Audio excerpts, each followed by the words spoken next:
کوئی چیز ایسی نہیں لگتی قرآن نے جو بیان کیا ہے کہ ایسا نہیں ہو سکتا، بلکہ جتنی خبریں قرآن نے بیان کی ہیں اس کی تصدیق بھی ہو رہی ہے، آج بھی ہو رہی ہے اور ہوتی بھی رہے گی۔ اور ایک بات جو آنے والے معاملات کے متعلق قرآن نے بیان کیا ہے ان میں بھی آپ دیکھ لینا، زندگیاں باقی رہی تو ایک بھی چیز غلط ثابت نہیں ہوئی اور نہ ہوگی۔ تو اللہ تعالیٰ فرما رہا ہے جب تمہارے پاس ایسی کتاب موجود ہے جس کے اندر ماضی کی بھی خبریں ہیں اور مستقبل کی بھی خبریں ہیں، اور تمہاری ہدایت بھی ہے، تمہارے لیے شفا بھی ہے، تمہاری پوری زندگی گزارنے کا اصول بھی ہے، دستور حیات بھی ہے، تو پھر اس میں غور کیوں نہیں کرتے؟ اللہ تعالیٰ نے فرمایا افلا یتدبرون القرآن، لوگوں کو کیا ہوا کہ یہ لوگ غور و فکر نہیں کرتے قرآن پاک میں؟ اچھا، اگر تمہیں شک ہے کہ یہ اللہ کی کتاب ہے یا نہیں، اس کے متعلق اللہ رب العزت نے ایسا چیلنج فرما دیا وَلَوْ كَانَ مِنْ عِنْدِ غَيْرِ اللَّهِ لَوَجَدُوا فِيهِ اخْتِلَافًا كَثِيرًا، اگر یہ اللہ کے علاوہ کسی دوسرے کی کتاب ہوتی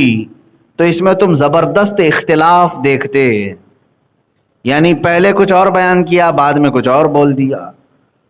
6666 آیتیں اور ایک ہی وقت میں نہیں نازل ہوئیں، 23 سال لگ گئے، 23 ایئرس نازل ہونے کے لیے قرآن پاک کو۔ ان 23 سال میں یہ 6000 سے زیادہ جو آیتیں نازل ہوئیں، ایک آیت مجھے نکال کر کے بتا دو کہ قرآن میں شروع میں ایسا کہا گیا آخر میں ایسا کہا گیا، دونوں آیتیں ٹکراتی ہوں۔ اس لیے اللہ تعالیٰ فرما رہا ہے کہ اگر یہ کسی اور کی ہوتی تو ضرور اس میں ٹکراؤ تم کو مل جاتا، یہ اللہ کی کتاب ہے جو بالکل مقدر کے اعتبار سے بنایا ہے۔ یہاں تک کہ اگر اس کو میتھمیٹک کے حساب سے بھی تم پرکھ کر کے دیکھ لو گے تو قرآن کی کوئی آیت حساب کے اعتبار سے بھی ایک حرف بھی ادھر ادھر نہیں نظر آئے گی۔ یہ قرآن میں غور و فکر کرنے والے جو میتھس کے ماہرین ہیں انہوں نے حساب لگا کر کے اس کی آیتوں کو کاؤنٹ کر کے، اس کے حروف کو کاؤنٹ کر کے دیکھا کس سورے میں کتنی آیتیں ہونا چاہیے اتنی آیتیں آ گئیں، کس آیت میں کتنے حروف ہونے چاہیے وہ حروف آ گئے۔ حساب کرنے والے کیلکولیشن کر کے تھک گئے، ایک حرف بھی ادھر سے ادھر نہیں نظر آیا۔ اسی لیے تو میرے عزیزو ایک چھوٹی سی سورہ انا اعطیناک الکوثر فصلی لربک وانحر ان شانئک ھو الابتر، قرآن کی سب سے چھوٹی سورہ ہے اور ہیں بھی 3 آیتیں، اس میں صرف 3 آیتیں۔ آپ کو ایسا لگتا ہوگا کہ ایک چھوٹی سی سورہ ہے، چند حروف ہیں، چند آیتیں ہیں، لیکن جو عربی داں ہے، جو عربی کے نشیب و فراز کو جانتا ہے، وہ اس کی حکمتیں جانے گا کہ اس کو کیسے پیرویا گیا ہے، 3 آیتوں میں کیا کیا معنی بیان کر دیے گئے، یہ عرب ہی جان سکتے ہیں۔ اسی لیے اس سورے نے ایسا چیلنج کر دیا تھا عرب میں، پہلے عرب میں دستور تھا جو بڑا شاعر، جو سب سے بڑا شاعر ہوتا اور اس کا شعر سب سے ہائی لیول کا ہوتا، اس کے مقابل میں کسی کا شعر نہیں ہوتا، تو اس کو چیلنج کرنے کے لیے وہ خانہ کعبہ کے دروازے کے پاس لا کر لٹکا دیتا، وہ شاعر لٹکا تھا۔ اگر اس کا کوئی جواب لکھ دیتا تو پہلے والے وہ شعر اتار لیے جاتے، دوسرا والا لگا دیا جاتا، وہ چیلنج رہتا۔ پھر دوسرا اگر اس کا بھی مقابلہ کرنے والا کوئی تیسرا شاعر آ جاتا اور اس کے شعر اچھے ہو جاتے، اس کے لیے پوری پینل بیٹھتی شاعروں کی، بڑے بڑے فصیحوں کی، وہ لوگ فیصلہ کرتے، ایک آدمی فیصلہ نہیں کرتا، پورا عرب مل کے فیصلہ کرتا کہ کس کا شعر سب سے عمدہ ہے، پھر وہ اتار دیا جاتا۔ یہ چلتا رہتا تھا، خانہ کعبہ کے پاس لٹکائے جاتے تھے۔ جب یہ سورہ نازل ہوئی میرے آقا صلی اللہ تعالی علیہ وسلم نے یہ 3 آیتیں لکھوا کر کے خانہ کعبہ پر لٹکوا دیا، جاؤ اس کو لٹکا دو۔ جب یہ لٹکایا گیا، 3 ہی آیتیں تھیں، ظاہر سی بات ہے اب جواب آنا چاہیے، اب اس سے بہتر جو لکھ کر کے لائے گا تب یہ اتارا جائے گا۔ تو سارے شاعر آئے اور ان سے بن نہیں سکا کہ اتنی چھوٹی ایک 3 آیتوں میں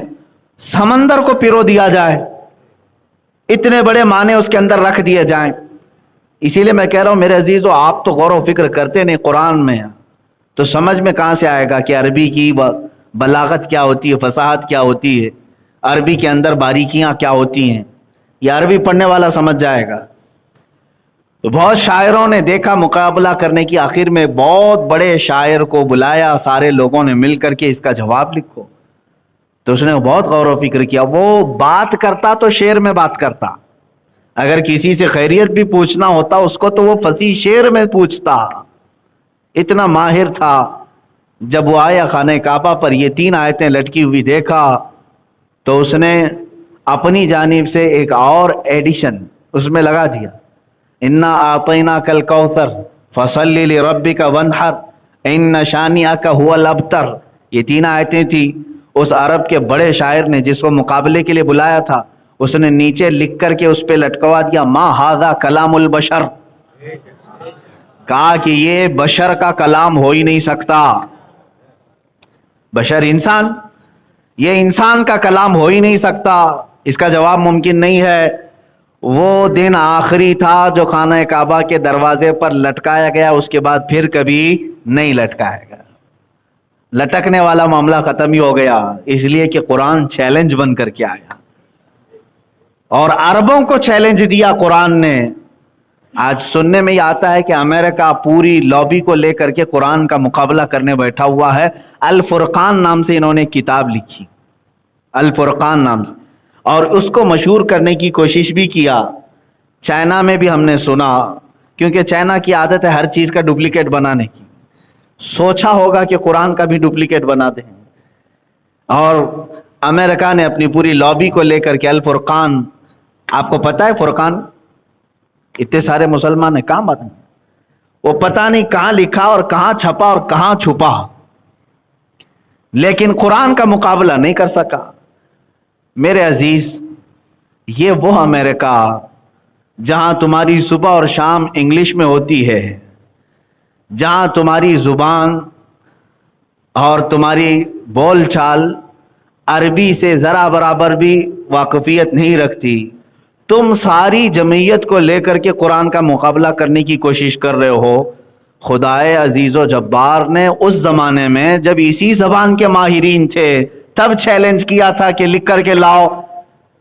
وہ بڑے بڑے جو عربی داں تھے وہ نہیں لا سکے، تو پھر انگلش دان جو ہیں وہ عربی کا مقابلہ کرنے کی کیسے سکت رکھ سکتے ہیں؟ بناؤ گے تم، ہو سکتا ہے اس طرح کی بہت ساری کتابیں بنا لو گے، لیکن ان کتابوں کا حال وہی ہوگا جو اور دوسرے ناول اور دیگر کہانی کی کتابیں ہیں، بہت ساری آتی ہیں، شیکسپیئر کی کتابیں بھی آئی اور چلی گئی، بہت سارے ناول بھی آتے ہیں، کہانیاں لکھی جاتی ہیں اور چلی جاتی ہیں۔ تم کتاب لکھ تو دو گے، لیکن اس کا حفظ کرنے والے کروڑوں حافظوں کو کہاں سے پیدا کرو گے، اور اس کی تلاوت میں مزے لینے والے کہاں سے پیدا کرو گے؟ عزیزان گرامی، قرآن صرف یہ دکھنے والے ورق کا ایک گتھا نہیں ہے، اس کے اندر کشش ہے،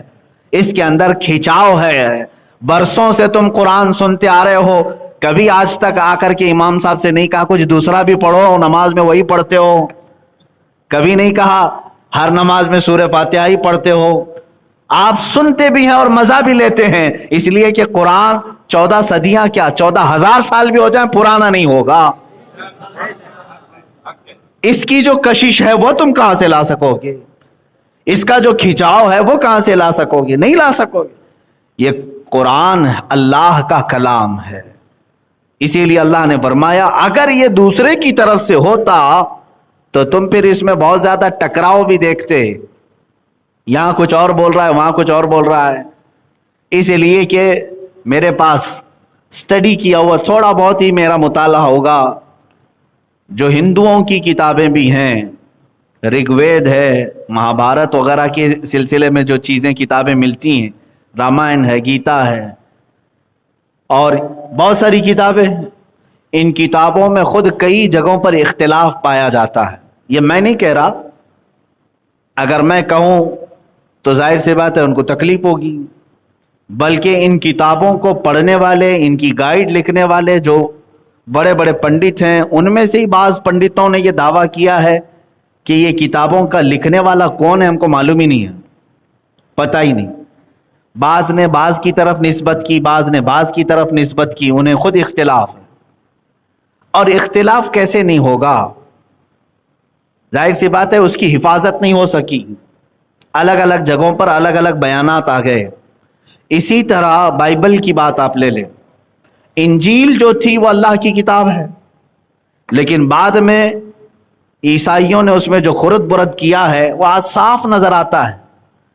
کچھ پرانی انجیل کو اٹھائیں تو کچھ اور دکھتا ہے، نئی انجیل کو اٹھائیں تو کچھ اور دکھتا ہے۔ اسی صفحے پر اسی لائن میں پہلے کچھ اور آرڈر دکھ رہا ہے، آج کچھ اور آرڈر ہے۔ تو اس سے پتہ چلتا ہے کہ ایک کا لکھا ہوا نہیں ہے، اس میں خرد برد ہوا ہے۔ میں چیلنج کرتا ہوں پوری دنیا سے، 14 صدیوں پہلے والا قرآن جو سیدنا عثمان ابن عفان رضی اللہ تعالیٰ عنہ کے ہاتھوں سے لکھا ہوا تھا، صحابی رسول ہیں، داماد رسول ہیں، قرآن خود اپنے کانوں سے سنا ہے رسول کی زبان سے، ان کے ہاتھوں سے ان کے زمانے میں لکھا ہوا قرآن آج بھی موجود ہے، آج بھی موجود ہے۔ ترکی کے میوزیم میں موجود ہے قرآن۔ آج کا چھپا ہوا قرآن اور 14 صدیوں پہلے والا قرآن جاؤ ملا کر کے دیکھ لو، ایک آیت کا بھی فرق آ جائے، آیت تو دور کی بات میرے عزیز، ایک حرف کا بھی فرق آ جائے